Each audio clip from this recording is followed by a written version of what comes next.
வணக்கம் மாணவர்களே, நாங்கள் வந்து தரமட்டு தமிழில் இருக்கக்கூடிய முதலாவது அலகு வந்து ஏற்கனவே பார்த்துருக்கோம். முன்னாடி நாங்கள் பார்க்க போகிறது வந்து ரெண்டாவது அலகு கூண்டில் கிளி. சரி, நம்ம அதுக்கு முன்னாடி வந்து இந்த பாடம் வந்து ஒரு கதையை எங்களுக்கு ஒரு நல்ல ஒரு பழக்க வளர்த்ததுக்கு எங்களில் ஒரு வளர்க்குறதுக்காக இது ஒரு கதை சேர்ந்த ஒரு கவிதை. அப்போ இந்த கவிதையை வந்து ஃபர்ஸ்ட் நாங்கள் பாடுவோம். சரி, நான் வந்து இந்த கவிதையை உங்களுக்கு வந்து ஒருக்கா பாடி காட்டுறேன். அதுக்கு பிறகு நாங்கள் என்ன செய்யலாம்னா இதுக்குரிய ஒவ்வொரு பந்திகளாக கருத்தை பார்த்துக்கிட்டு போகலாம். சரிதானே? ஓகே, இப்போ நாங்கள் ஃபர்ஸ்ட்டு பவளம் என்னும் ஒரு பெண் பிள்ளை பாடலாம். பச்சை கிளி பாடாயோ, பவளம் என்று கூறாயோ, கொச்சி மிளகாய் தருகின்றேன், கொய்யா பழமும் தருகின்றேன், வண்ண கூண்டில் இருக்கின்றாய், வளையத்தின் மேல் நடிக்கின்றாய், கண்ணில் நீரை நிறைக்கின்றாய், கவலை உனக்கும் வேறுண்டோ, பூனை வந்து பிடிக்காமல் பூட்டி உன்னை காத்திடுவேன், தேனை போன்ற மாங்கனிகள் தேடி தின்ன தந்திடுவேன். அந்த இப்ப கிளி வாடுது பாருங்க. அவ இப்ப பாடி அந்த கிளிய ஐஸ் வைக்கிறா கிளிய. அப்ப கிளி வாடுது. பச்சை கிளியும் நானேதான், பவள கொடியும் நீயேதான், கொச்சி மிளகாய் தின்றென்ன, கொய்யா பழமும் தின்றென்ன, கூட்டில் என்னை அடைத்து நீ குழந்தை மொழிகள் சொல்கின்றாய், வீட்டில் உன்னை அடைக்க நீ விரும்பும் இன்பம் கொள்வாயோ, காலை தூக்கி நடிக்கின்றாய், கையை காட்டி அழைக்கின்றாய், கோல பந்தை அடிக்கின்றாய், கூந்தல் பின்னி முடிக்கின்றாய், பள்ளி கூடம் போகின்றாய், படமும் பார்க்க போகின்றாய், வெள்ளம் பெருகும் ஆற்றிலே வீழ்ந்து நீந்தி குளிக்கின்றாய், கல்லை தூக்கி எறிகின்றாய், கனிகள் வீழ்த்தி தருகின்றாய், நல்லம்மா உன் தோழியுடன் நாளும் கூடி திரிகின்றாய், சிறகை விரித்து பறக்கவோ, தேடி பழத்தை பூசிக்கவோ, பறவை இனத்தில் கலக்கவோ, பாவி எனக்கு விதியில்லை, பச்சை சிறகை விரித்து நான் பறந்து வானில் பாடுவேன், உச்சி கொம்பில் சேருவேன், உன்னை அங்கு கூவுவேன், சோலை தோறும் சென்று சென்று தோழி மாரை கூடுவேன், மாலை தோறும் வந்துனது மாமரத்தில் பாடுவேன், தோழி கிளிகள் சூழ வந்து தோழி உன்னை போற்றுவேன்,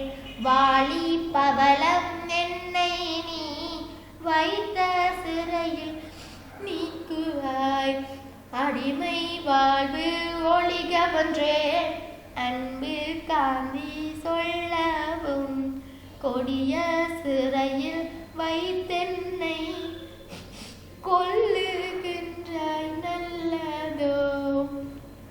அப்ப கிளி இப்படி ஒரு கவலையான வார்த்தைகளை சொல்லி பாடும்போது பவளம் சொல்றா, நல்ல மொழிகள் கூறியே நான வைத்தாய் என்னை நீ, செல்ல கிளியன் தோழியே, சிறையை நீக்கி விடுகின்றேன், கூட்டில் உங்கள் குலத்தினை கொண்டடைத்தால் கொடியது, காட்டில் வானில் பறந்து நீர் காணும் இன்பம் பெரியது, பவளம் கூட்டை திறந்தனள், பச்சை கிளியும் பறந்தது, அவளும் வானை பார்த்தனள், அன்பு குரலும் கேட்டது. இது வந்து வித்துவாக்கான வேந்தனர் என்பவர் கவிதை பூம்பொழி என்ற புத்தகத்தில் வந்து எழுதியிருக்கிறார். சரி, பார்த்தீங்கன்னா இப்போ நாங்கள் முன்னுக்கு இருந்து கருத்தை பார்த்துட்டு வரலாம். சரி, அப்போ இது பவளம் எனப்படக்கூடிய ஒரு பெண் பிள்ளை வந்து இங்கே பார்த்தீங்கன்னா அந்த பெண் பிள்ளை கிளியோட நிற்கிற படம் வந்து காட்டப்படும். இதில் வந்து பாருங்க அவ சொல்றா கிளியை பார்த்து, பச்சை கிளி நீ பாட மாட்டாயோ, பவளம் என்று கூற மாட்டாயோ. தன்னை பார்த்து ஒருக்கா பவளம் இங்கே வா சொல்லி கூப்பிட மாட்டியோ, கொச்சி மிளகாயும் தாரேன், கொய்யாப்பழமும் தாரேன், வடிவான கூட்டில் ஒன்றை வச்சிருக்கிறேன், வளையத்தின் மேல் நடிக்கின்றேன், அந்த கூட்டில் தொங்கியிருக்கிற வளையத்தில் நின்று நீ எல்லாம் நடிச்சு காட்டுறேன், கண்ணில் நீரை நிறைக்கிறவனை பார்க்கவே ஒரு இதாக இருக்குது, பரிதாபமாக இருக்குது, கவலை உனக்கு ஒன்றும் இல்லைத்தானே அப்படின்னு சொல்லி இவா கேட்குறேன். பூனை வந்து உன்னை பிடிக்காம பூட்டி வச்சு நான் பக்குவமாக பார்த்துக்கொள்கிறேன், தேனை போன்ற மாங்கனிகள், அதாவது தேனை போன்ற மிகவும் இனிமையான மாங்கனிகளை தேடி தேடி உனக்கு தின்னத்தாரேன் அப்படின்னு சொல்லி இவா கிளிக்கு சொல்கிறான். இப்போ கிளி சொல்லுது, பச்சை கிளியும் நானே தான். நம்ம பாடின பாட்டுக்கு பச்சை கிளியும் நான் தான், பவளக்கொடியும் நீ தான். ஆனால் கொச்சி மிளகாய் தான் சாப்பிட்டேன்ன, கொய்யாப்பழம் சாப்பிட்டேன்ன, நீ என்ன கூட்டில் அடைச்சி வச்சிருக்கிற மாதிரி சரிதானே. உன்னையும் உன்னை வீட்டில் வச்சு அடைச்சா உனக்கு இன்பமாக இருக்குமோ, கவலையாக தானே இருக்கும். அதே மாதிரி காலை தூக்கி நடிக்கின்றாய், கையை காட்டி அழைக்கின்றாய், கோலப்பந்தையை அடிக்கின்றாய், கூந்தல் பின்னு முடிக்கின்றாய். நீ எவ்வளவு செய்கிற, பந்து விளையாடுற, கூந்தல் பின்னுற, பள்ளிக்கூடம் போகிற, பழமும் பார்க்குற, வெள்ளம் பெறுகிற ஆற்றிலே வீழ்ந்து நீந்தி குளிச்சு கொண்டு இருக்கிற, அதே நேரம் கல்லை தூக்கி எறிந்து விளையாடுற, உன்னோட கனிகள் நிறைய வீழ்த்தி தருகின்றாய், நிறைய பழங்களை எனக்கு வீழ்த்தி தாராய் என்றும் நல்லம்மாவும் தோழியுடன், நல்லம்மா எனப்படக்கூடிய பவளத்தினுடைய நண்பியான நல்லம்மாவோட சேர்ந்து ஒவ்வொரு நாளும் நீ கூடி திரியில, சிறக விரித்து பறக்கவோ தேடி பழத்தை குசிக்கவோ இந்த பறவை இனத்தோட கலந்து வானத்தில் பறந்து திரிய எனக்கோ விதி இல்லை, நான் ஒரு பாவி, பச்சை சிறக விரித்து நான் பறந்து வானில பாடுவேன் என்னடி திறந்து விட்டாயண்டா, பச்சை சிறகை விரித்து வானல பறந்து பாடுவேன், உச்சி கொம்பில்னா அந்த மரத்தினுடைய உச்சி கிளையில வந்து இருந்து தோழிகளையும் கூட்டிக் கொண்டு வந்து, சோலையெல்லாம் போய் தோழிகள் எல்லாம் கூட்டிக் கொண்டு வந்து இந்த மாமரத்துல இருந்து உன்னை பார்த்து பவளம் என்று சொல்லி கூப்பிடுவேன் என்று சொல்லி போட சொல்லுவேன். அடிமை வாழ்வு ஒழிகவென்றே சரிதான், அதாவது ஒரு தரும் இனிமேல் அடிமையா இருக்க வேண்டாம் என்று சொல்லி அடிமை வாழ்வு ஒழிகவே என்று காந்தி சொல்லியும் என்ன நீ இந்த கொடிய சிறையில வச்சிருக்கிறது நல்லதோ என்று சொல்லி இந்த கிளி கேட்குது சரிதானே. அப்ப இவா சொல்றா பவளம் சரிதானே, பவளத்துக்கு இந்த கிளி சொன்னதெல்லாம் மண்டையில நல்லா உரைக்குது. ஐயோ நான் இந்த கிளிக்கு இப்படி பண்றேன். பவளம் சொல்றா, நல்ல மொழிகள் கூறியே என்னை வெட்கப்பட வச்சுட்டு, அதாவது தான் செஞ்ச பிள்ளைய நினைச்சு நானே வெட்கப்படுறேன் என்று சொல்லி பவளம் சொல்றான் சரிதானே. அதனால பவளம் என்ன செய்யறா, உன்னை அடைச்சா எனக்கு பாவம், அதனால நான் உனக்கு திறந்து விடுறேன் என்று சொல்லி திறந்து விடுறான். பச்சை கிளையும் அப்படியே வானத்துல பறந்து பவளம் பவளம் என்று கூப்பிட்டு கொண்டே பறக்குது சரிதானே. இப்ப இதுல வந்து பாத்தீங்கன்னா ஒருத்தர் குசிக்கவோ உண்ணவோ, கொம்பு கிளை நான் சொன்னது உச்சி கொம்பில் சேருவேன், உச்சி கிளையில சேருவேன், நாண வைத்தல் வெட்கப்பட வைத்தல். இல்லை இந்த கேள்விகளை பார்த்தீங்கன்னா,